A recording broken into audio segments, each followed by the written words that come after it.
Okay. Good afternoon, everyone. Good afternoon. I hope you're having a wonderful day. On behalf of the Master of International Relations and Diplomacy program at AUA, thank you for coming to this book talk by Dr. Taner Akçam. So I will introduce Taner, and then I'll hand it over to one of my colleagues, Dr. Arsen Kasparian, to kind of give it a little more personal introduction to what we're going to be talking about today.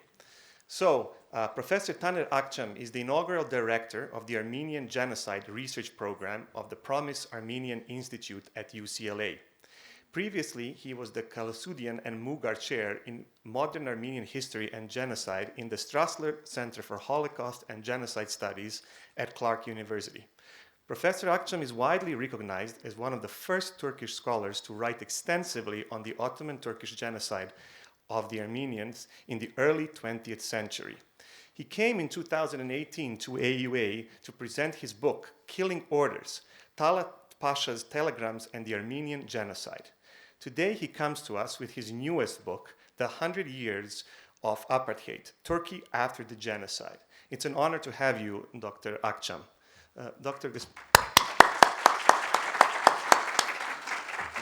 I'll have my colleague Dr. Gasparian come over and say a few words before we start.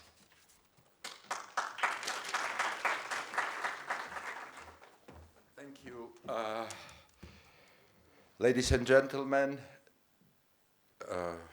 dear students, distinguished guests, and of course, guest of honor, Dr. Taner Akçam. In this introductory remarks, I would like briefly to share with you a story how the first work of Dr. Taner Akçam was introduced to the Armenian public. That was in 1994 or 1995, I don't remember the exact year. I was working in the Foreign Ministry of Armenia in the division of Turkey in the Middle Eastern Affairs Department, and I was on a business trip in Istanbul. And before my flight, I got a phone call from the Armenian Patriarch of Istanbul, Garegin Archbishop Gazanchan, who was asking me to stop by in Patriarchate because he was planning to give me another book. Archbishop Gazanchan was one of the brightest intellectuals of the Armenian diaspora, and he always used to give me very good books. His translations of Khalil Gibran into Armenian were amazing, and I thought this is another translation he was going to give me.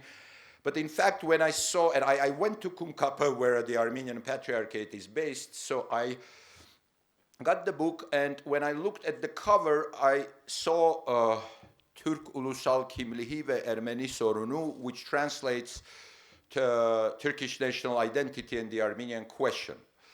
So, and on my way to Yerevan, I was reading this book, and my flight was through Moscow. We didn't have direct flights at that time between Istanbul and Yerevan. I realized that because the first idea which came to my mind to translate and publish this book in Armenia. But that was after the first Artsakh war, and we didn't have a good quality publishing in Armenia at that time, since I studied different options. So in Moscow, I made an appointment with one of the publishers, and I realized that maybe at that point, it's better to publish this book in Russian, so we can introduce the book to both publics, Armenian and Russian. Actually, that meeting with the publisher in Moscow was the easiest fundraising I have ever done in my life. It took 20 minutes. He agreed on everything. I came to Yerevan, and in fact, the translation of that book from Turkish into Russian was made by the diplomat in the division of Turkey of the Foreign Ministry of Armenia, and then two other diplomats started to edit that book, the Russian version. But we got a proofreader actually in Moscow because it was necessary to find a native speaker to do the proofreading. And in fact, that first book, Turkish National Identity and the Armenian Question by Dr. Taner Akçam, was prepared and published by the diplomats of the Turkey division, although if you get that book, you would never see our names there. we thought it's not the right thing to do that. I even wrote a preface for the Russian edition and asked my friend from the Institute of Middle Eastern Studies in Moscow, Professor Nadine Raevsky, to just sign it. So we have done everything in this way, and nobody knew that, this group of Armenian diplomats from the division of Turkey worked 2 months and made this project happen. I asked the publisher in Moscow to contact Dr. Taner Akçam. If I remember correctly, you were in Hamburg in 94 or 95 for the copyright. If they didn't, I have to apologize now, but I think they promised that they're going to contact you and to get the copyright. But again, if they didn't, I really apologize for that. But the book was published, several thousand copies were distributed in Moscow, St. Petersburg, and of course, another several thousand copies in Yerevan. So I would like to thank American University of Armenia and Ex-Oriented, the Union of Armenian Orientalists, and Publishing House NewMac for this opportunity, for this event. And of course, I would like to thank Dr. Taner Akçam for his invaluable contributions to the field of history and sociology. Your works have not only deepened the understanding of many historians, but they inspired them to pursue further research on the Armenian genocide. Thanks again for your dedication to uncovering and preserving our shared past. Thank you. Dr. Akçam, please, if you can. Our plan is to have a 45-minute first presentation by Dr. Akçam, and then if you could have a seat here, and Assistant Dean, Dr. Terma Tevosyan, will lead the moderation of the discussion after. Thank you so much.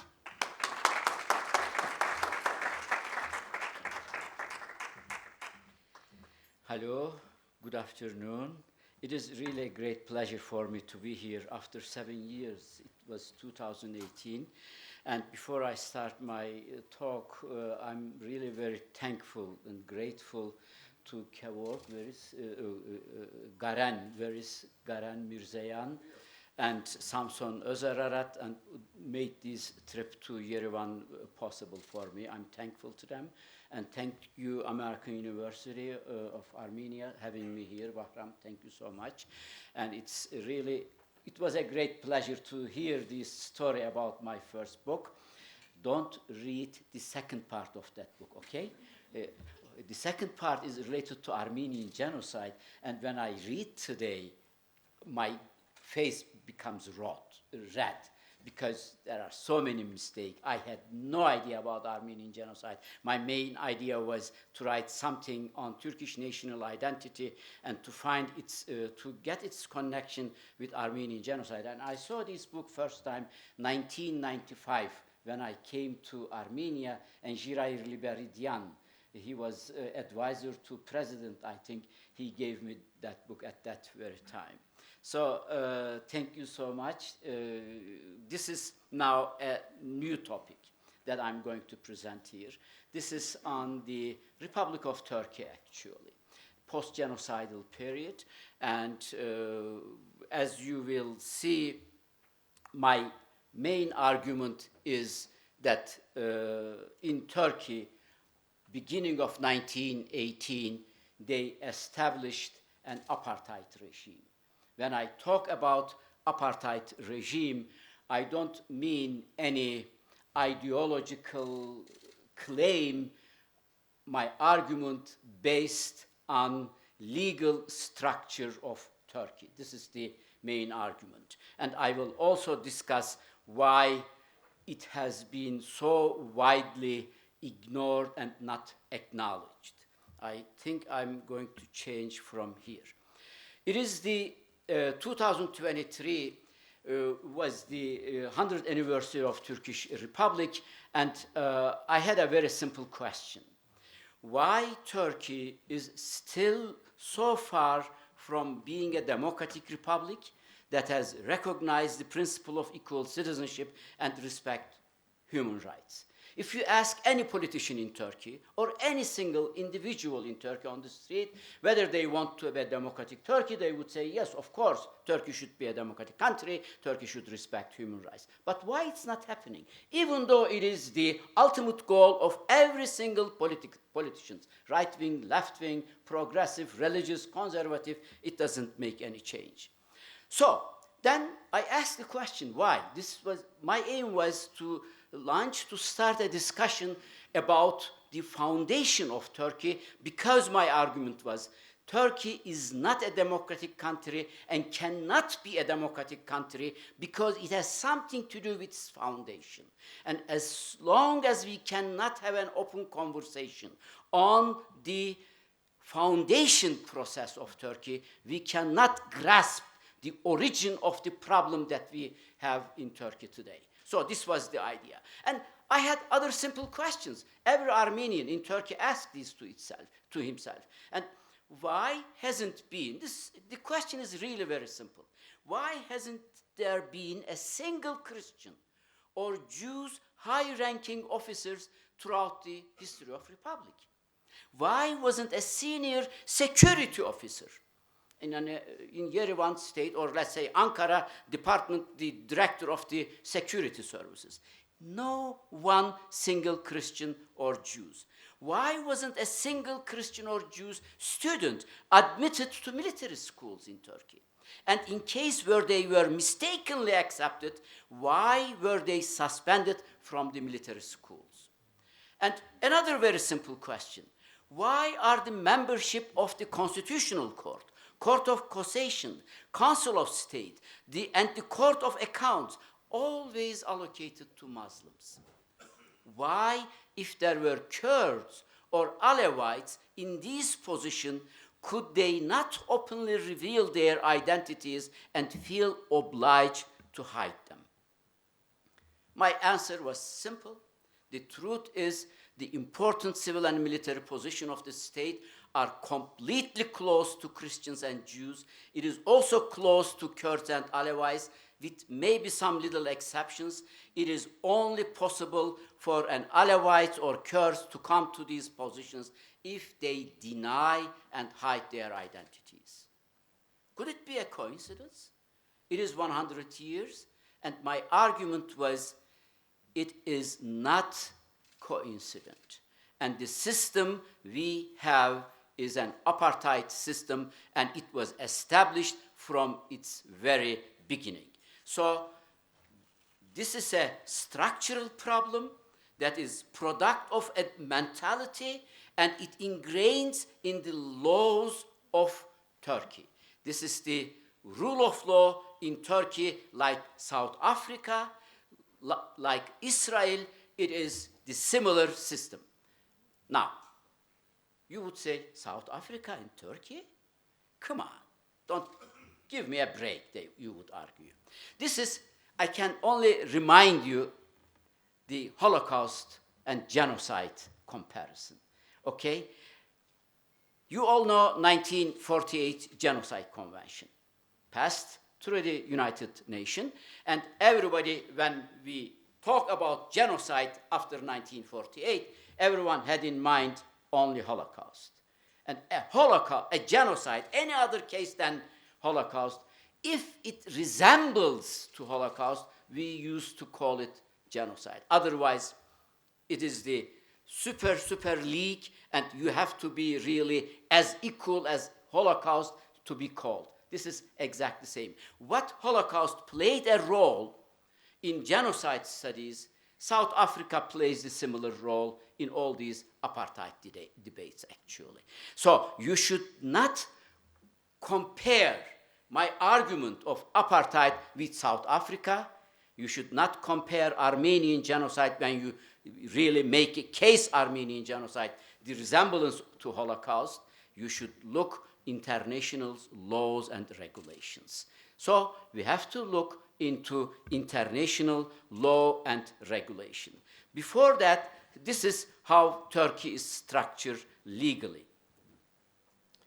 Celal Nuri Bey, deputy in early parliament, and he was minister. And when the 1924 Constitution, during the debate, he made clear, 1924, he said, our own citizen is a person who is a Muslim from the Hanafi sect, this is the Sunni Muslim, and speaks Turkish. This is, according to Turkish constitution, this is the definition of Turkish citizen. Indeed, we have a caste system like the Indian, on top of it, Muslim Turk of the Hanafi sect, on the middle, Muslim Kurds, Alevites, and Circassians, and on the bottom line, it is the Armenians, Greeks, and Assyrians, and the Jews. This is the Turkey's legal system operates today. So I had 4 main theses in the book. My first thesis is, as I said, Turkey is an apartheid regime, and it has established after 1918. And the second important thesis that I have, the simple question, why nobody talks about apartheid in Turkey? I mean, there are dozens of books written on the early Republic of Turkey. And in these books, there are really a lot of good scholars wrote all these inequalities or the nationalism or the minority rights, but they never spoke about this clear apartheid as the characteristic of justice system. My answer is very simple, actually, and you will also wonder how simple this thesis. It is the story. You know, everything is a story. Storytelling is everything. And if you have a major storytelling that explains your very existence as an independence war, as a war of territorial integrity, as a war of independence against imperialist power. This is the story that we have been growing in Turkey. As long as you stick on this story, it is impossible to see the apartheid. You need another story. So the first job is change the story. You have to find another story to tell about yourself. And so my third thesis, actually we Turks, we need a new story about our foundation. Those who are interested on the foundation stories should compare my argument with New York Times 1619. I don't know whether you have ever heard the project New York Times 1619. If you are interested on the Turkey's apartheid regime or United States, just Google New York Times 1619 and read about this amazing project. The project's logic was very simple. It said America was not established 1774. It was established actually 1619. When the first slave ship came to Virginia, 1619, with the slaves, this was the foundation of United States. So the argument goes, if we want to understand racism in the United States, which is a structural element, we can only understand racism as a structural factor if we go back to the 1619. If we discuss American state, American liberties or independence only as an issue of Foundation 1774, we cannot understand the racism in that country. This was my really starting point. And in order to have a new story, I made another bold argument in that book. We have to learn, it's very difficult, we have to learn to put a distance between our founding fathers and ourselves. If we stick on our founding fathers as national heroes, as founders of independent Turkish state, we cannot understand that they were the founder of an apartheid regime. Putting a distance between yourself and your founder is one of the beginning conditions for a new story and to understand the apartheid regime and democracy in Turkey. Why I'm talking about apartheid as a legal system, and I'm basing on 4 important international agreements. 1965, International Convention on Elimination of All Forms of Racial Discrimination. 1968, the Convention of the Non-Applicability of Statutory Limitation to War Crimes and Crimes Against Humanity. You have to compare all these with the development, the Holocaust Convention, Genocide Convention, 1948. The Apartheid Convention passed through the same stages. And the third, 1973, International Convention on the Suppression and Punishment of the Crime of Apartheid, and 1998, Rome Status of the International Criminal Court, 1998 and 2002. So the term racial should not misguide you. According to 1965 definition, International Convention of Elimination of All Forms of Racial Discrimination, actually race in that sense, it is the not biological race that we know. 1965, it defined very clearly ethnic, religious, and similar distinction as within the race category. So when we talk about the Christian in Turkey, we are talking about what the core international law covers under the term of race. This is important. So let me read you the Article 2 of Apartheid Convention. Every Armenian should read this, putting himself or herself in the shoes of an Armenian in Turkey.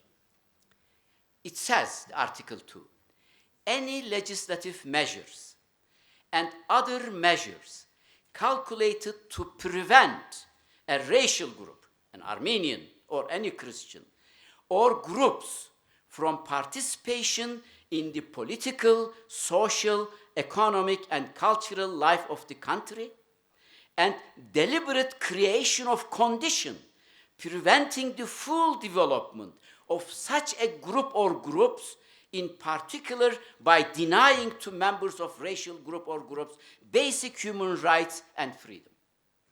Isn't it the story of Armenians in Turkey? Isn't it the story of Christians or Kurds or Alevites in Turkey? Yes. This is the reason that I'm talking about an apartheid regime that has a structure. This is like the 48 Genocide Convention. If you call whether a regime is an apartheid or not, you have to look this convention. If it's not enough for you, then you have to look Rome Status of International Criminal Court and Article 7. And Article 7 defines apartheid as a crime against humanity. And here is the important part I highlighted in green for you. Article 7, the Roman status, said that crime of apartheid means inhumane act of a character similar to those referred to in paragraph 1. This is the crime against humanity actually described there. Committed, here is the crucial words, in the context of an institutionalized regime. So the regime should be institutionalized. And systematic oppression and domination by one racial group over any other racial group or groups. This is international agreements, and my claim is this is exactly what we created with the foundation in Turkey. And I'm now giving you examples from Turkish legal system. Oops. So, the separation of citizens in Turkey based the rule of law. I'm talking about rule of law again in Turkey, and I'll give you examples from Turkish legal system. It's based on the distinction between those citizens who has Turkish ethnic origin and those who are other. This is the legal category. It is not only an ideological position. This is important. Since its founding, the legal system has been built on the distinction between citizens of Turkish origin and those who are not, who doesn't have the Turkish origin. Citizens who are not of Turkish origin are second-class citizens and cannot enjoy equal right.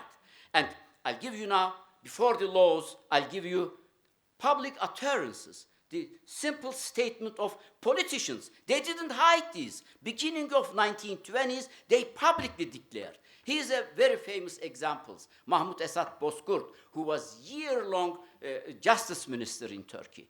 1930, he says, publicly, it's written in newspaper. At the back that you see there, these are the Turkish newspaper that I quoted from that. And by the way, I have to add, these are not the new discoveries, okay? Bahram knows all these because almost every Turkish scholar, political scientists, historians who worked on 1920s, 30s, they really always memorize these and they can repeat as back of their hands this kind of citation.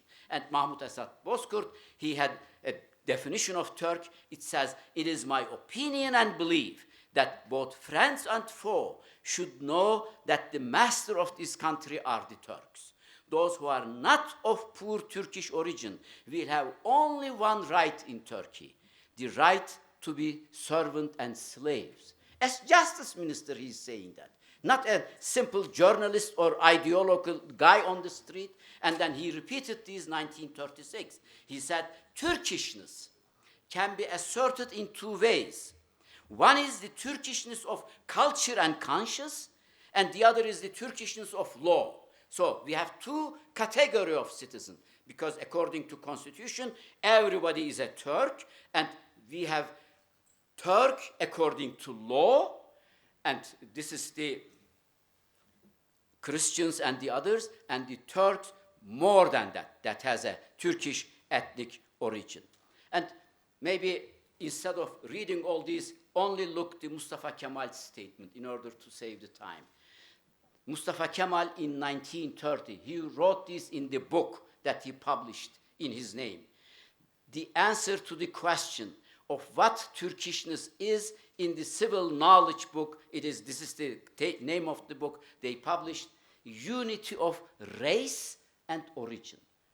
The ethnic origin and unity of race defines who is Turkish citizen. This is the characteristic of our legal system. Just a couple examples from the existence laws and regulations in Turkey. 1924 Constitution. Citizens declared Turkish. So every citizen is Turk, regardless of religion or race. But two types of Turks emerged, by citizenship and by blood. You can be Turk by blood or Turk by citizenship. This is the Christians and the others. And then during the 1924 discussion, Mustafa Abdülhalik Renda, I think I don't need to introduce this guy to you because he is a very famous genocidaire. He was the governor of Bitlis, 1915. After he did his job, he completed to exterminate the Armenians in Bitlis area, he was appointed to Aleppo. He was governor of Aleppo, and he was in charge of what Raymond Kevorkian called second phase of genocide, and he was the main architect of second phase of Armenian genocide. And he became minister, and when he was minister in 1924, in Turkish parliament, he said, we will show as much difficulty as possible to those who do not belong to us. This is about citizenship, and he makes a distinction, those belong to us and not, and he says we will give them difficult time. And really, in that sense, the Christians and the Jews, their registration, if you are born, birth registration, your record, your ledger, normally in the department related to, of course, the registration of the population. No. The entire Christians in Turkey and the Jews, they registered in special ledgers. It is called Ecanip book, foreigners book. So they were legally foreigners, and their books were separately kept in foreign ministry, not in interior ministry. So they made this distinction from the beginning. You know, in 2000, I was really dying to invite Hrant Dink to United States. And he was really trying to get his passport. He tried, even he personally spoke to the interior minister. And it turned out that there is a special commission, secret commission, within interior ministry. Even governments cannot really say anything to them. They decide for everything. And we revealed this case. A secret commission within Interior Ministry makes all major decisions about the Christian citizens of Turkey. And then AKP, because they were trying to bring some reforms, they panicked. They said, we dissolve this commission. I don't believe so. Because most of the laws and regulations, they are secret. And we learned the existence of these coincidentally with some other documents that I'm going to show you also. We also learned them really through coincidences. This is how they kept the record of the Christians. In 1926, they passed a civil servant law. It is the Memurin Kanunu, who can be the element of the civil servant. And it required to be a state employee, you should be Turkish by race and by blood. This is the Nazi Germany. I mean, logically, you would say every individual who is Turkish citizen, I mean, even though you call them Turkish, it's okay. They should have the right being a citizen of the country. No, it was the race. And according the newspaper announcement, I went in 1920s, 30s, 40s newspaper in Turkey. They were not asking when they were hiring somebody, they were saying Turkish origin, not the citizens of Turkey. This was how they hired states employees. And they changed this law 1965. And instead of Turks, they made it citizen. But still, today, they made an amendment 1980, and this amendment made certain restrictions. Even today, it's a law. If you want to work in foreign office, if you want to work in the military, secret service, security service, it says, the law says, they have special regulations. And nobody knows what these special regulations are. Until, again, another coincidence. Most of you might have heard about it. 2013, because how they make this distinction, how they know that somebody is Armenian origin, somebody is Jewish origin, or Turkish origin. Because there are so many Armenians in Turkey, they took Turkish names in order to survive. Oh, we learned 2013, it is a legal system. There was a coding system, like the Nazi Germany. And according to this coding system, every born Greek got a number 1 in their birth certificate that the states kept. Every Armenians got a number 2, and every Jew got the number 3. So regardless, even you forgot your Armenianness, state will never forget. There is a register, and you have the coding system, and your number is number 2. This how it comes. Why we discovered this coincidentally. An Armenian wanted to register the family wanted their child to register to Armenian school, and the state, because they had Turkish name also, and then the school director made an interrogation and asked the authorities whether this Armenian boy, or who claim an Armenian, be allowed to be the member of the school or enrolled in the school. And the answer, yes, there is a register number 2, he is allowed to be the member of the school. This is the coding system that we learned. This is another really important characteristic of Turkish apartheid regime. Most of the decrees are secret. We don't know their existence. This is another coincidence that we learned. Now, I ask you at the beginning, why one Christian, I mean Greek or Armenian or Assyrians or Jew was accepted in military school. I mean, with Turkish name they could have done it. Now we learned that there were really special secret investigation for every applicant. And here it came in the circulation, again another coincidence, and it says for a boy who applied Turkish military school, he says the parents of Nuri Özcan, son of Sadık, who wants to enter the military school are of Turkish race and blood. And there is no apostasy in their ancestry, and they have no criminal political offenses, so you can accept this. How they know that Nuri Özcan, for example, third generation Armenian, Muslimized Armenian, and without any trace number, I mean the coding system was one, and it might not enough. Here, the other system that they have. This is from Ottoman Archive, from the Republican Archive. This emerged once, this document, one historian found this, published this document, and it's vanished. If you go to Republican Archive and want to find the same document, you cannot find anymore. It is now withdrawn from archive. This is the list of Armenians from the province Ordu converted into Muslim religion during genocide. They have the extensive list of all converted Armenians, even from the Abdülhamid period today. So if you don't know your ethnic religious origin, Turkish state knows it. This is the important part, and it is secretly registered and there. This is only one list, and we know they have these lists for every city and town.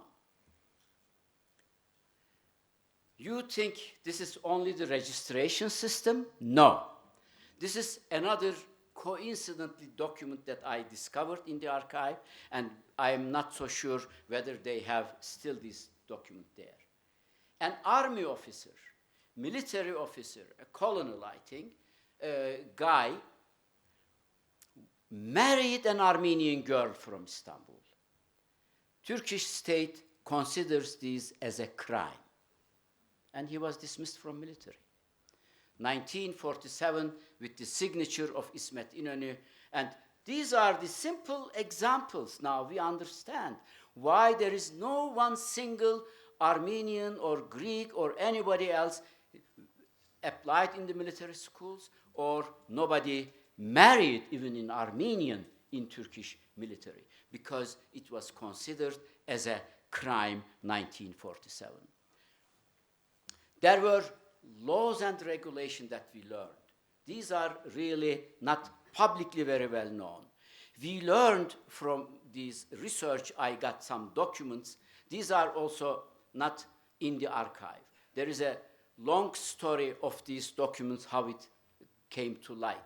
There was, or maybe some of you have heard, Haydar Saltık. He had a Kalan music company, and he's a very well-known Turkey. He passed away a couple of years ago, and he found a way to get a bunch of documents from Interior Ministry. And these documents was within the Interior Ministry's materials that he received, and it showed actually there was a constant policy in 1920s and 30s to collect Armenians from every small towns and small cities and to bring them to big cities. Now most of Armenians friends in Istanbul understand why their family came to Istanbul in 1920s, 30s, because this was the policy, and it says during the operations it is necessary to transfer all Armenians in the villages of these districts to the district centers. This is and they even have the numbers of it. You know what they did more? These were not enough. They did one thing more. They sent, I don't know whether they are sending still today, special inspectors every year to the provinces to register the Armenians, the number of Armenians. And according to document that I discovered, they made the inspection in 50 provinces, and they had to travel the remaining one. And what they looking, this special inspector, the number of Armenians, men, women, and children present in that village or town or city, whether the Armenian population in these places is increasing or not. This should be also registered, and if so, by what percentage each year. And 3, if possible, separate determination of the number of Armenians in the provincial centers, towns and villages, and then whether the Armenians have been there for a long time or whether they came from other cities. They register this one too. And then the question, which job do Armenians mostly prefer, and determination of their degree of wealth and poverty. Because they had to make a list of the properties they had so that it should be easily confiscated if necessary. This is the other law. My argument is it is not only for the Christians and Jews. Kurds also were ethnically profiled in the same way. And just the last one is important. 8 July 1929, the General Director of Security sent a circular to all provinces, ordered that a list of the population, including men and women, of the minorities within the province who are not of the Turkish race and who speak a language other than Turkish. This is the internal investigation, and they made registration about the Kurds, Alevites, Nasturians, and all the Alevite Arabs, and so on and so forth. This is the same system. This is another coincidentally discovered interesting document. You know, 1920s, 30s, there were around 18 Kurdish uprisings. The period 1920s, 30s was a continuous uprising of Kurds for their liberties, for their rights. And an important amount of these Kurds were then deported to western part of Turkey. And this is an order. It says, when these guys that we relocated them in western provinces, take their birth certificates and records from their provinces where they are coming, let's say Bitlis, Muş, Kars, from wherever, put them in the birth registration office in the, let's say, Balıkesir, Konya, Kayseri, but it says, put a remark there that they are Kurds. So even a Kurdish people who forcibly relocated in, let's say, Kütahya, and this Kurdish boy maybe forgot his or her Kurdishness in third, fourth generation, state has a record that he is or she is a Kurdish. Finally, this is another final goal. This is the 10th anniversary report of the Population Office, the report of Directorate of the Population Affairs, 1933, and its main argument is that, number one, we should create a Turkish state based on Turkish race. And those who are not belong to Turkish race, there should be a way find out to depatriate them, to send them away. And this is the policy of Turkish government over the years, forcibly or indirect ways to push Armenians and other Christians out of country. It was not a coincidence. In 1920s, the Christian population made approximately 10% of Turkish population. Today it is 0.001 or not. So this was a systematic policy of Turkish authorities. My last part on the talk is another very simple question. Why we never recognize this?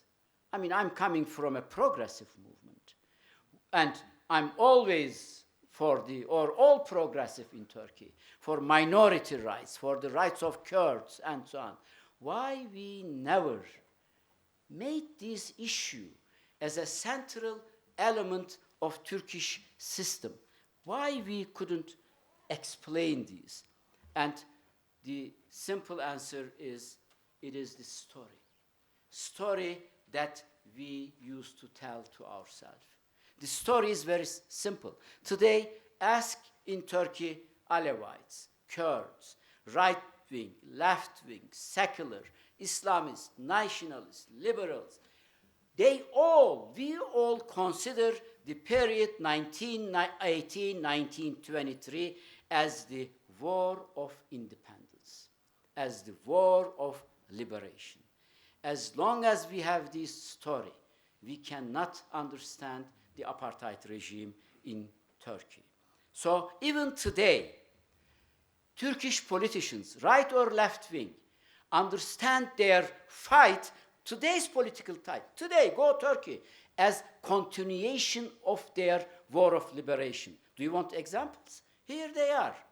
Kılıçdaroğlu, the leader of the Social Democrats, and the new guy now who replaced him, he repeated the same thing several times. He says, we are giving our second war of independence, and we should go to the places, and we should elect, we should cast our vote. And this is the Erdogan during the election. We are fighting a new war of independence. So this war of independence that determined our political fight today is so clear, it's to everybody. Maybe this is my generation, or the generation before me, that I was sympathetic to them. Deniz Gezmiş, Mahir Çayan, this Turkish leftist movement, they considered their struggle also a second independence movement. And PKK leader Abdullah Öcalan, who is now fighting for the rights of Kurds, he made several declarations recently. This is from 2013, but a couple days ago, he made another statement. In the very same statement, he said, we should conduct our war of independence, and we should get united as we were united with Turks 1920s. It is time to get Turkish-Kurdish unification and establish a new republic. So the foundation myth is the war of independence is ingrained in our way of thinking. We cannot understand this apartheid system. This is my major argument. And there were 5 major issues, I will show you this continuity in case of Armenians very clearly. Ankara, 1918 onward, was a continuation of Union and Progress Party. They simply continued the policy of Union and Progress Party when they came to power in Ankara. And they had policy number 1, never allowing any Armenians exiled by the by Union and Progress Party by population exchange or by force. Publicly, they said, in Lausanne Agreement, they said, of course they have the right to return. You will hear the same argument in Karabakh issue in these days. Azeris would never, I think, say, no, they cannot return back. They would say, of course, they have the right, and so on. This is like the Palestinians' right of return. This is a general human rights problem. And in Lausanne Agreement and before Lausanne, Turkish authorities tried everything legally to prevent Armenians to return their home countries. You can find an extensive history of that part in my book extensively. And to remove the other important issue, to remove all Christians inside the country, either by population exchange or force. They had this same plan for Armenians, but they were not successful, like they did with Greeks. They made the population exchange with Greece. They wanted to exchange the Armenian population with Russia, with Bolshevik regime, but it didn't work out. And if it is not possible, forcibly expelling them from Turkey, do not allowing them to live in dispersed manner, collect them in certain places, and keep them under constant surveillances, and depriving equal citizens' right by laws and decrees, and encouraging them to leave the established apartheid by making daily life a torture in their situation. This is the life of Armenians who really experienced throughout the Turkish Republic. So I think I should stop in a couple minutes so that we can, I have hundreds other examples, but this is a couple examples for you what this war of liberation meant, actually. So here I have to make a distinction. I'm not against that a nation group fight for its independence. Karabakh people fights for their independence. Armenian people fights for independence. Turks wants to establish an independent state. It is legitimate right of every nation group, of course, to establish an independent country that they control. This is what we know in international law, self-determination right of nation. This is a right. And I'm not arguing against this right. But I'm looking the other side of the coin. You know, what you miss if you explain the entire history as a right of sovereignty, as a right of independence. There is an other side of the story. And here, these are the war of independence in Turkey after 1918, and Kuvayi Milliye, the nationalist forces that we know. You know, one of the main targets of this group was the Christians of Anatolia.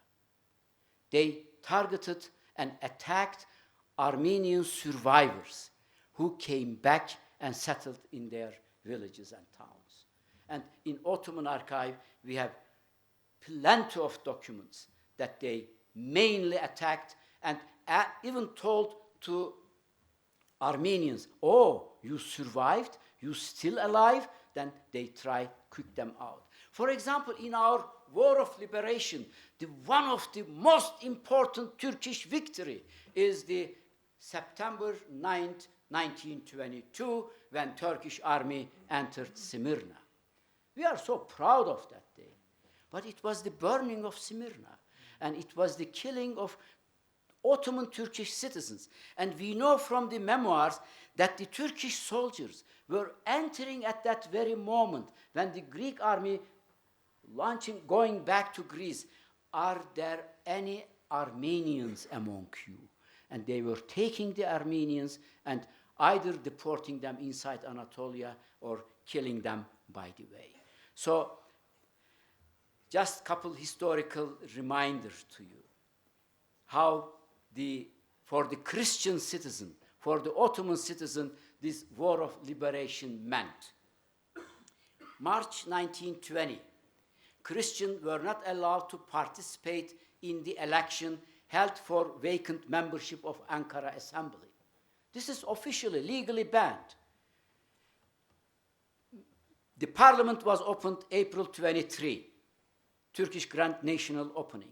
May 8, before the party government program, the first decision that the Ankara government, the parliament made was to release those perpetrators who were on the trial for the killing of Armenians.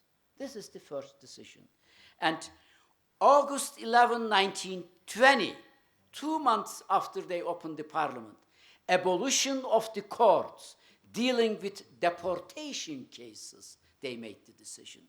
And January 22nd, 1921, pardoning of the murderers who were released from prison and joined special organization group for participating in the Armenian genocide.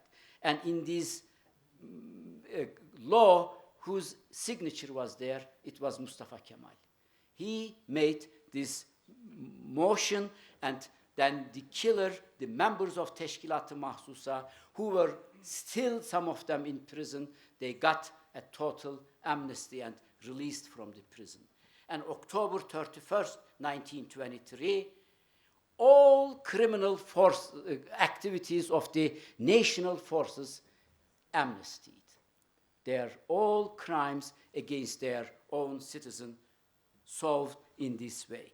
And with the victory, this is another fascinating example for me, because I was also exulting. I was really very proud of Turkish War of Independence. The moment that they really won the war, they sent a circular to dismiss every Christian employees in companies, in businesses, and in state affairs. From the beginning, they were Christian citizens of the Turkish Republic, but the first order went to everywhere to dismiss them from job. This is the Nazi Nuremberg laws, 1935. And then they also banned the lawyers to make their practices. You can find one example and other. And it is the same with the laws and properties. I don't want to go into detail, just explain you with one sentence. 1915, they made a law to confiscate entire properties of Armenians. You know what they did?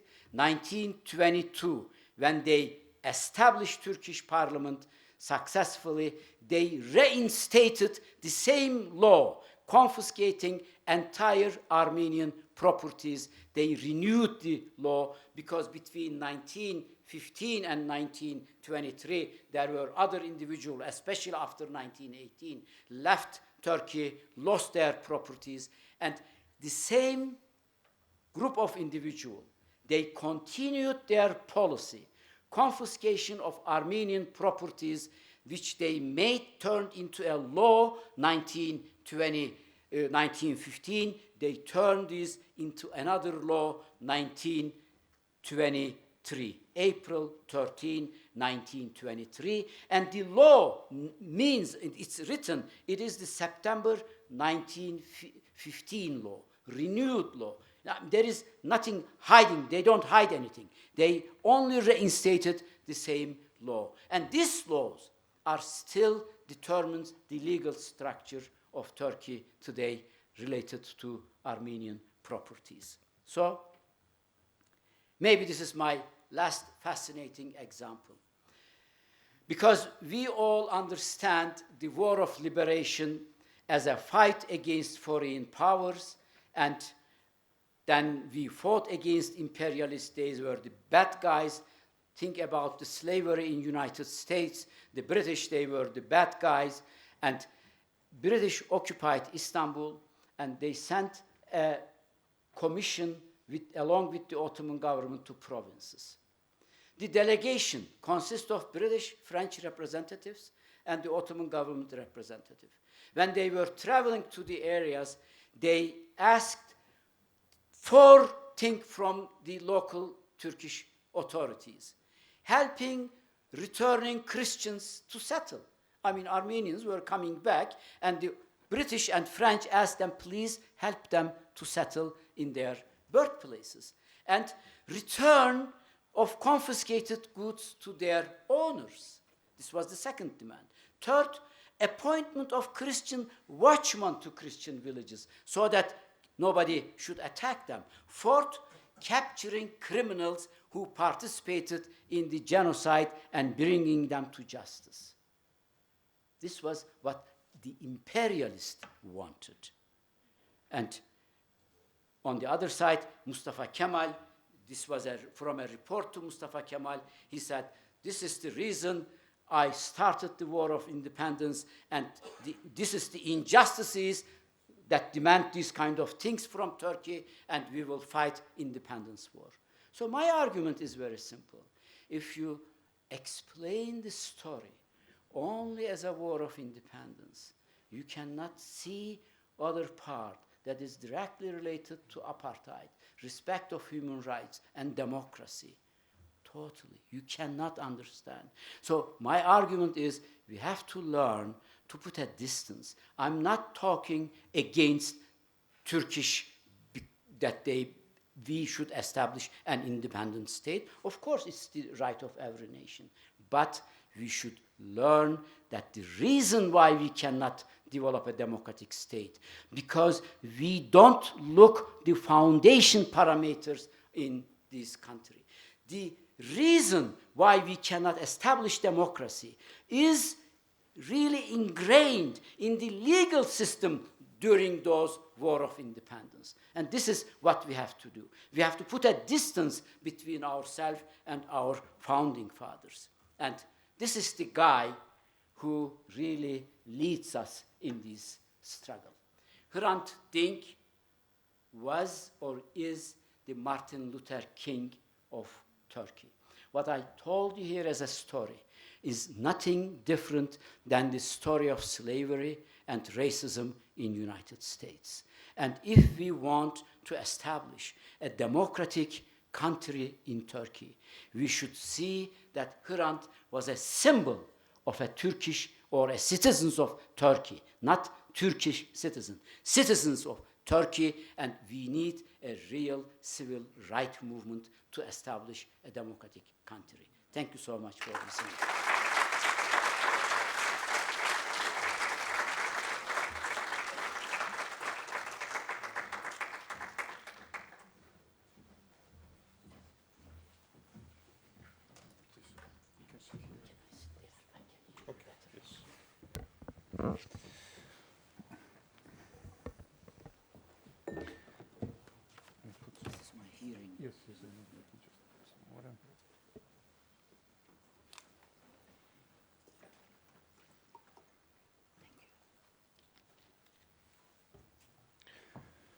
Okay, Dr. Akçam, thank you very much.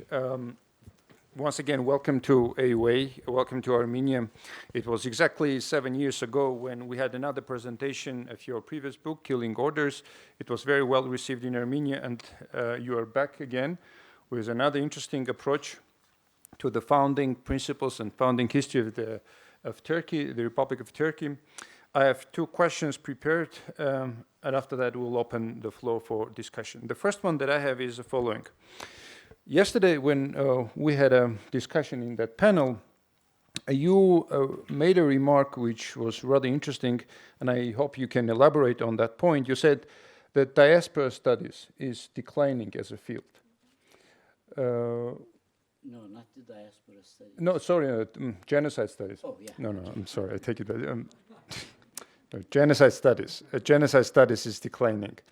So can you please explain what's going on with genocide studies, and what are why are you making that? Crisis. There is a crisis of the genocide studies, Holocaust and genocide studies, because we are in an era where we lost the high moral ground.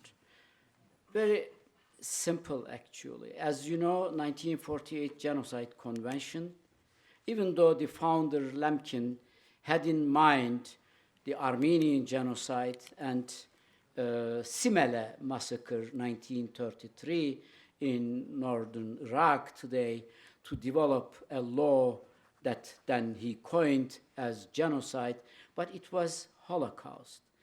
The psychological, political atmosphere that Holocaust created made possible the emergence of Holocaust studies, and this later turned into an Holocaust and genocide studies. There were two important elements on it. Number one, State of Israel. Israel was the symbol of other side of Holocaust. It represented the victims of Holocaust, and as a state, Israel got a special space in our field. It was representing anti-Holocaust, it was the state of victims, and it created a special status for Israel in international arena. Actually, Israel is also a very normal nation state as any other nation state. There is no Sonderstatus, no special status for any state, actually. And the second important element is the Holocaust scholar. The majority of our field emerged from the Holocaust studies, and now you know what is happening.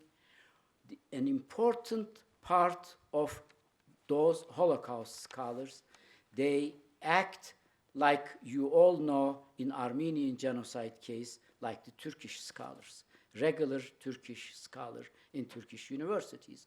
It is always difficult. If you belong to ethnic group, it is always problem to put a distance between yourself and the crime that is committed by your ethnic group. This is hard.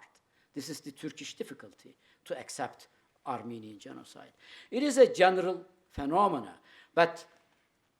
and in that sense, there is nothing unusual what the Holocaust scholar has been doing in supporting Israel's crime. But they were creator of the field of Holocaust studies. They were the creator of the moral ground after 1945. International Court of Justice, Human Rights Declaration, the all moral parameters that we developed until 1945. We, the genocide scholarship, had an important contribution. We claimed the moral high ground to ourselves. And the entire field that claimed a moral high ground for itself, that is against every mass atrocities, against every crime, is now lined up and supporting a nation-state's crime against Palestinian people. This is the reason why our field is a deep crisis now. Well, thank you very much. And you finished your talk, Dr. Akçam, with the following claim, and it was one of the central claims, was that we should distance from the founders and the founding parameters of the Turkish state. So how do you imagine the mechanics of distancing? How it could be done in a way that that there is a value-based replacement or a new norm-based replacement for that founding principles and founding parameters? How do you imagine the process of that, other than a powerful civil society movement and civic activism? I don't have any. This is the similar question when I started writing on Armenian genocide 1991. And at that time I was all alone. And I was asked how you going to change something. And my answer was, I'm continue writing about it. I'm going to talk about it. And maybe theoretically for the students, my guide in that sense, Hannah Arendt. The importance of politique, importance of public space, and importance of exchanging the ideas. And for that, we need democracy. We need democratic conditions. This is the reason the democratization process in Turkey very crucial. And we should continue arguing in that regard. Continuous conversation is the only weapon in my hand. Don't please stop me. Don't please put any hindrance in front of me. I want to say what I think. This is the only weapon I have, and I will continue to repeat itself. And I think we will achieve the same thing, even though it is limited what we achieved in Armenian genocide. I claim today that in case of Armenian genocide, even though you may not see very clearly, we made a tremendous move in Turkey, great achievements in Turkish civil society. When it opens up, you will see these achievements. It will be same with the apartheid debate. Thank you very much. I think we can take a few questions. Please use the microphones over there. And if you can limit your questions to one, because I'm sure there are many others who want to ask questions. Just turn on there's a click right on top of the, it's on. All right, so please. First of all, thank you very much. My alma mater, AUA, always organizes very interesting things. And 7 years ago, I again was here and heard your wonderful presentation, Mr. Akçam. Now, I want to ask two questions very quickly. This is the book, which is called Monuments of Western Azerbaijan, published in Baku in 2007. And if you open it, it says Armenia as Western Azerbaijan, the map of Armenia, and for example, Temple Garni, Turkishan, Echmiadzin, Turkishan, And the author is Aziz Alekberli. If I'm not mistaken, he's the speaker of the Azeri parliament now. My question is, first question, what kind of new story we have to tell to the world community to be heard? As you said, we have to present stories to be heard. And the second, if Turks now are discovering that in their gene pools there are a lot of Armenians and Greeks and other nationalities, how are they reacting to these new discoveries? What is the problem? Is there any problem for them to discover their real identity? Thank you. Thank you very much. Yeah. I mean, I don't have any simple answer to your question. It's a major conflict, major problem. I'm aware of it. Not only Azerbaijan claims that that the Armenia is the Western Azerbaijan, and we know this from Turkey also. For a long period of time, Turkey or Turkish people claim the Kurdish territories. It's always a pattern in history, and this is an important part of ethnic conflict. So what can we say to the world? How we can make our voice heard? I don't have a simple answer, but I have one suggestion. It is the same what the people in Gaza are asking. It is the same what all suppressed individuals asking. I think the way that we can bring the suffering of Karabakh people in the light of world Öffentlichkeit, if we make also clear that we are a part of universal injustices. What is happening to Karabakh people is not so much different what is happening to people in Gaza, and this is not so much different the Syrian Kurds, the problem of Kurds in Syria, or Alevites in Syria, as long as we can show ourselves that we are a part of a major problem, that our problem is not simply something that relates to us. We are a part of a major international problem and conflict, then we have more strong voices. This is one way. Would it help? Maybe not so much, because in international arena it is the power relation, not the moral arguments play a role. But at least we can create a voice, those voicelesses. This is the only way that I would really go forward. Thank you. Please. Yeah. Genetic pool of Turks that they are discovering now. They have Armenian and Greek roots. There is a big problem in Turkey now. So, I'm not an expert on this. I mean, I know that people love to discover their origin, their genetic origin, and they discover their relatives and so on. Turkish state opened actually the population registers. You can now easily trace back your ancestries until 1830s. And it is with this, it doesn't bother Turkish state so much, because you can discover if you have any Armenian background until 1830s. It doesn't go before.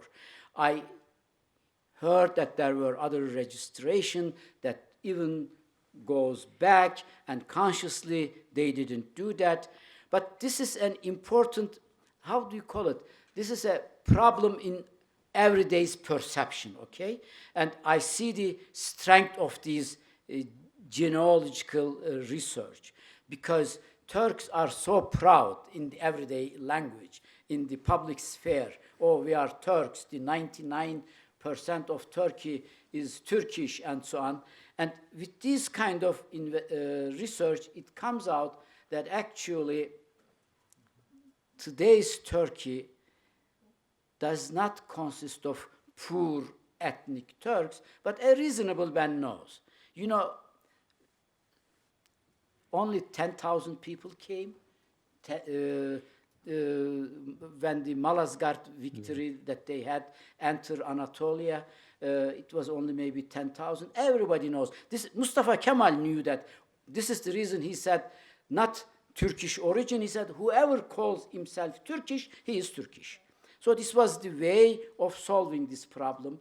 And everyone knows that those who we call today Turks, I mean, I looked into my own, and we have Circassians in our background, Kurds, my mom's mother turned to be a Kurdish, and so on. This is like an America, Turkey. I mean, everybody has a different origin, and this is a strong argument against this stupid nationalist ideology, that in Turk, actually, being a Turk, nothing others, that it's a combination of other ethnic religious group, actually. Thank you very much. Yes, please. Hi, Dr. Akçam. You may not remember me, but I was your driver and host at University of Texas at Austin back in 2008. It was one of my fun college memories of you throwing a book at a Turkish student. Oh, I remember. You remember that? Of because course. he accused you of not knowing. He claimed that I couldn't read Ottoman, and coincidentally, I had an Ottoman book, a short novel I was reading. I took it out and threw it to him. Read, you idiot, I was shouting also.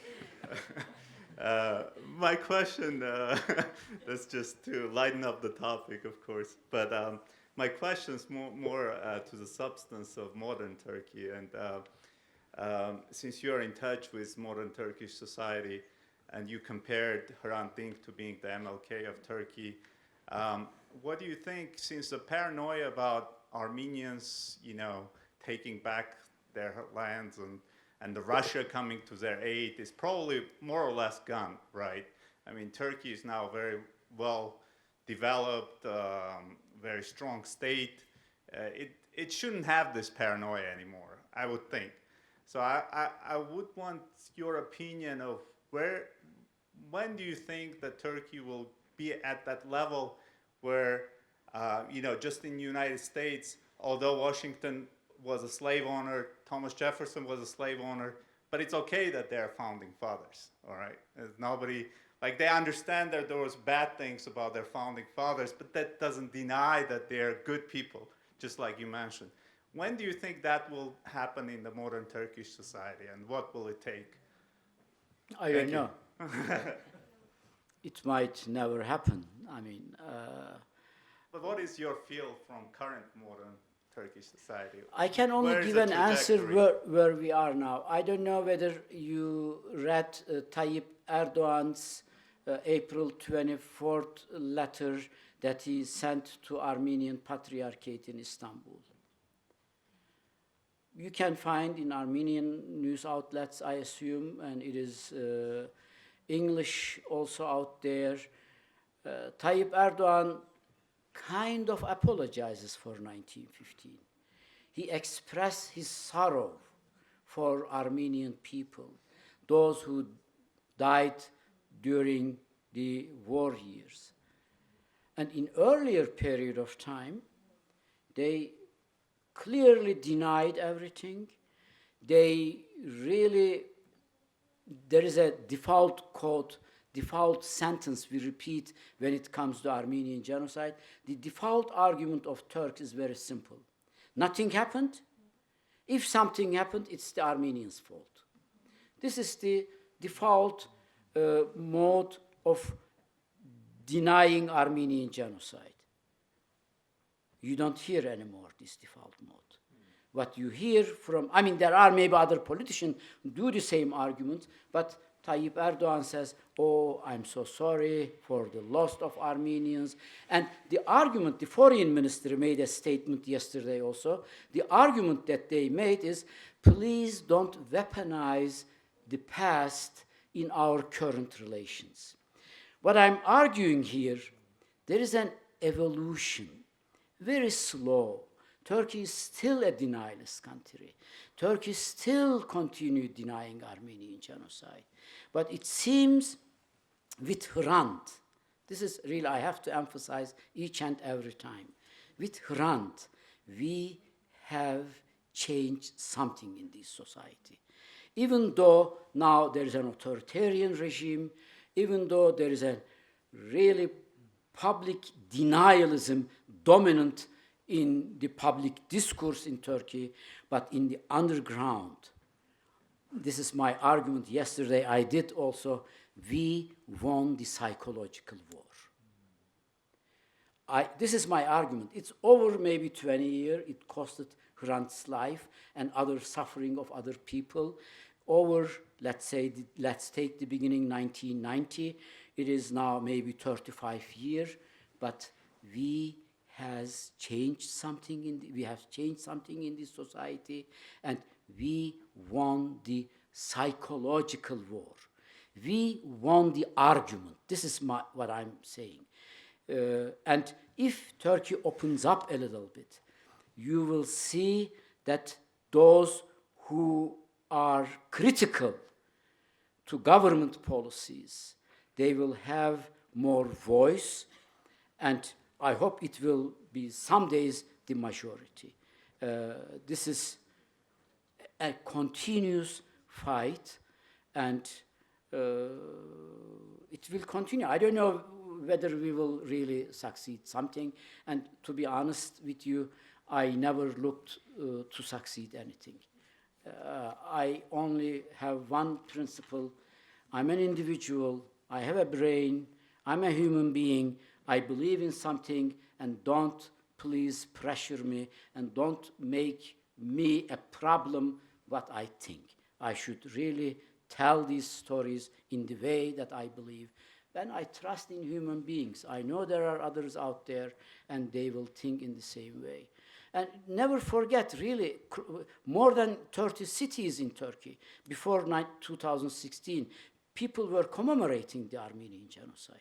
It started, you all know the Kurdish fight, the fight of Kurds for their liberation, for their human rights, for their democratic rights, is so crucial, because the more Kurds fight for their rights, the more we support these Kurdish rights. It is so obvious, so clear for everybody in Turkey. This was actually the story of Armenians in the turning of the century. So I'm not hopeful, but I can only say it's worth it to fight.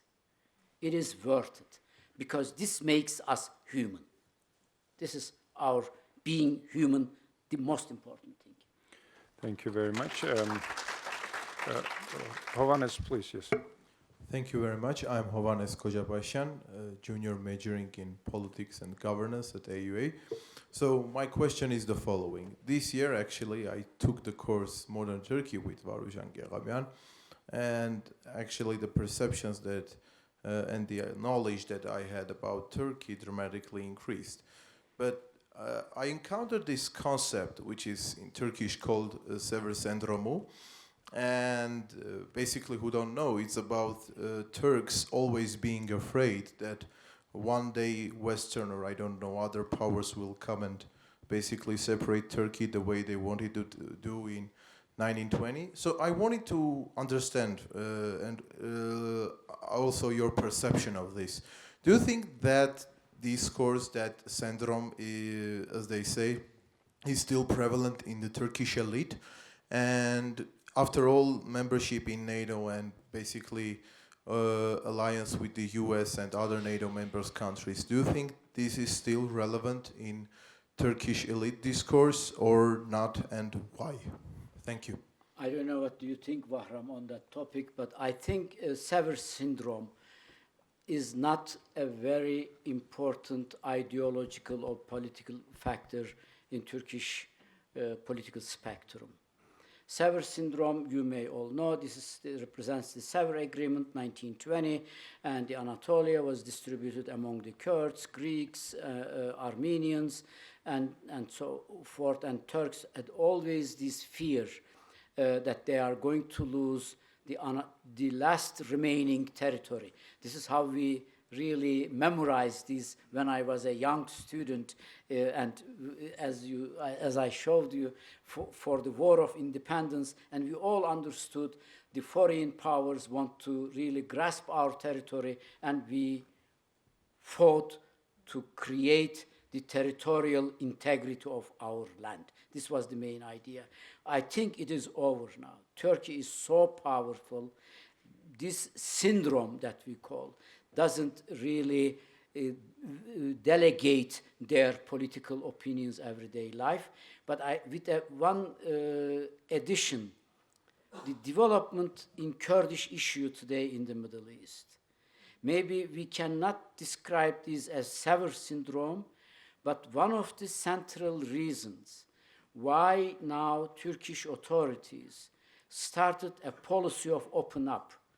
Now Abdullah Öcalan is like a Mandela now in these days.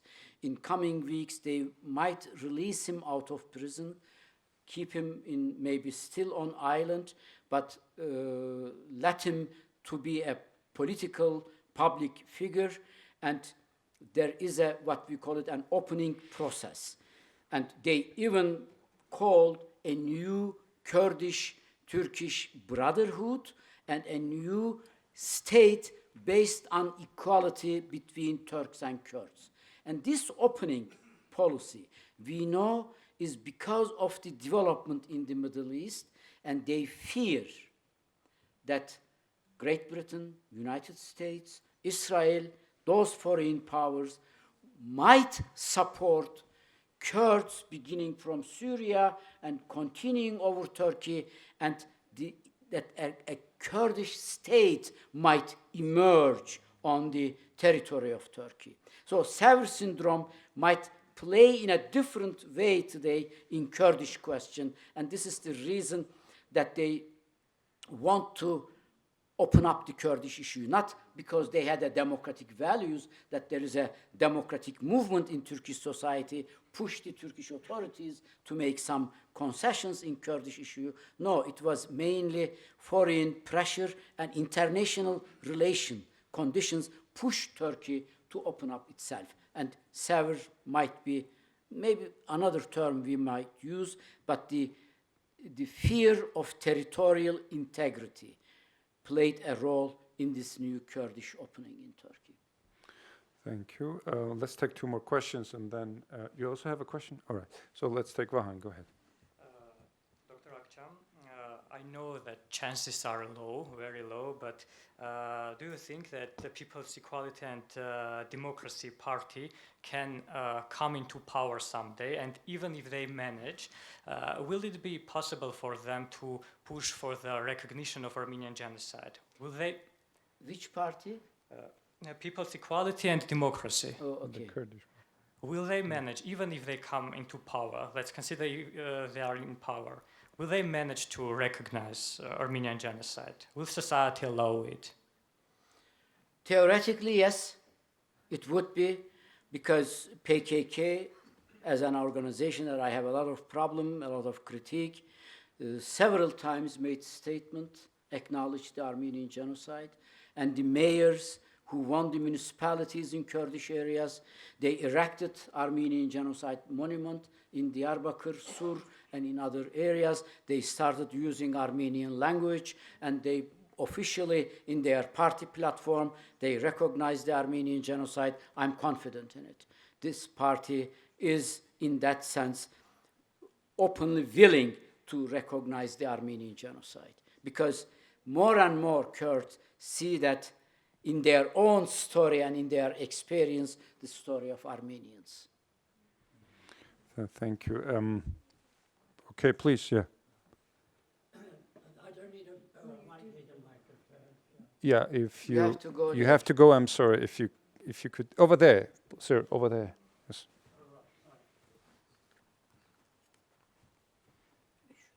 My name is Arak Krikorian. I live in the United Kingdom now. And I've been to Turkey many times. And I have some very good Turkish and Kurdish friends also in the UK. I've stayed in their homes, they've stayed in my homes. they've been on their knees and asked for forgiveness. And this is over the last 12, 15 years. So I've seen it more. Every time I go, people say, oh, you're Armenian, it's wonderful, welcome, you know. And I pray for people, I say, would you like prayers? And yeah, they open up. So I've seen it over the last 15 years, more and more openness and willing to accept. And just to finish, we have a wonderful Turkish restaurant in London we go to. The first time I went in, I said, what's your name? He said, Shahin. And I said, but Shahin's an Armenian name. He looked at me, he said, aren't you you look Turkish. And I said, aren't you an Armenian? You look Armenian. And we hugged each other. Every time we go in, we have a wonderful time. So what I'm getting at is that there's hope. There is opening up. I've seen it with my own eyes, and I think there is hope. So in the future, more and more, and even the mayor, the ex-mayor of Diyarbakir, came and apologized. He didn't get on his knees, but he apologized for the genocide. Osman. Yes. Osman Biden. Yes, it was. Thank you. All right, thank you very much. Over there, and then you're next, okay? Yes, please. Hello. My name is Kiri. I'm from the US. And I have to say, first of all, thank you so much, Dr. Akçam. Çok teşekkürler. And I wanted to say first, before my question, I really appreciated hearing your argument. I actually used to live in Istanbul. And so I've had the privilege of living in both Turkey and here in Armenia, and I know very well the differences between the narratives in both places. And your argument, your presentation, rang true to some of the things that I saw when I was living in Istanbul, especially when it comes to Kurds and just the way that the system is set up. And it reminded me of an article that I read where someone called, it was an Agos article, where someone called the Republic of Organized Forgetting, and which I think ties in very well with your main argument. Several people have asked this question, and you've about like how things can change when it comes to narrative. And you've answered several times that you don't know, and I think that's a very fair answer. It reminded me of a conversation that I had with one particular student when I was working there, who had come from a place where my family had been, my Armenian side had been killed. And he was very open, and he had no idea about the story. He had no idea about this. And I'm curious, when it comes to narratives and then changing the story and widening the story, have you, if you don't know what it might take, to really change this, have you done presentations throughout Turkey with this new book or with your other books? And if so, have you seen anything change? And I will say that the previous comment, from my experience living there, there is so much more openness than people give credit for. But I'm curious if you've given this presentation in and throughout Turkey. Thank you so much for the question. It's an excellent one, because I did. After 2016, this failed coup d'etat, I don't go to Turkey. There is no legal restrictions. I can go if I want. But I tell you, it's a personal story. My mom's still alive, and she doesn't want me to go to Turkey. And she is now 95 years old, and our family story, it's better to tell this as a family story. You know, my eldest brother was arrested 1969. My father was arrested 1971. My father was in prison around 1 year because he was a teacher, and He was the second president of the teacher union, and then it was my turn. I was in prison. I was arrested 5 times. The last time I was in prison 1 year, and 1980, it was my brother's time. He was in prison around 9 years. So our family history is the history of Turkey, actually. And my mom used to joke with us, saying that you each served in prison only once, but I served with each of you over the years in front of the prison. So don't come. This is the reason why I'm not going to Turkey. But over this period of time, with the publication of this book went in 4th edition within 2 months. When I published my first book, 1991, on Armenian case, this is the book that was mentioned today, nobody knew the existence of book. And 4th edition, in a very short period of time, and I made more than 15 Zoom presentation on the book. I made a book tour in Germany. I spoke more than 10 cities in Germany about the book. And thanks Samson Özerarat, we made a book tour in France. I mean, this is really more than an author would expect. And I'm sure with this Kurdish opening and debate in Turkey, my book will resonate more and more. I have been writing regularly about it also. And the trajectory that we had with the Armenian genocide debate in Turkey would be the same trajectory, actually, what this book is going to experience. Thank you. Thank you very much. And the very last question, no, I'm sorry. So please, no, go ahead. No, we don't have, I'm sorry, we don't have time. Perhaps you can approach Dr. Akçam later on. Please, go ahead. Thank you very much, and thank you very much for this brilliant presentation. My name is Michael. I'm actually from the University of Cologne, but currently based in Armenia for a research project. And I think the number of questions already shows that the presentation was brilliant, so thank you very much for this. Dr. Akçam. My question, I'll make it very brief. You've mentioned a lot of international law in your presentation. I'm an international lawyer by education and profession, and I'm always very happy if not just lawyers talk about law, but also historians and other disciplines. And you look at the period from 1918 up to today, so I wonder whether you sometimes feel that we're at a turning point where we go back to something that existed in 1918, where international law was very weak, and it was the law of the survival of the fittest, the law of the stronger one. We saw a really strong rise of humanitarian norms, of strong norms after the Second World War, and now I think a lot of us feel that we're at a turning point.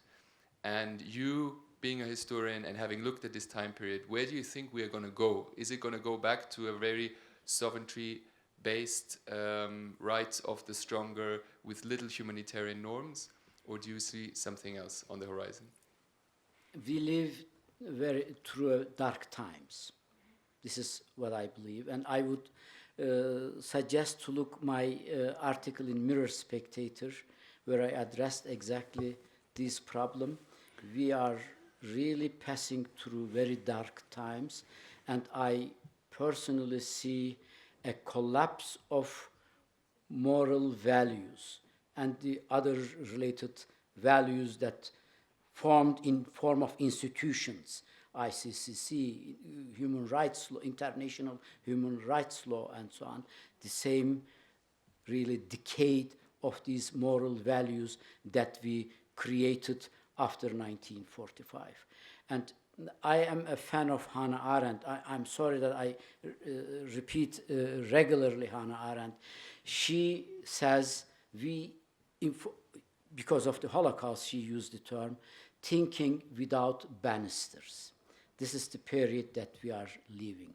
We don't have banister to hold on to think because we lost all these moral values. We don't know what is right and wrong. We lost our orientation. This is the deep crisis, and I hope we will get over it some days. Thank you very much. I think this concludes our discussion for today. Dr. Akçam, you arrived 4 days ago. You had very busy 4 days. So we wish you very good luck, and do come back, not in 7 years, but much earlier. So we'll be waiting for you, and all the best in your future research, and thank you very much.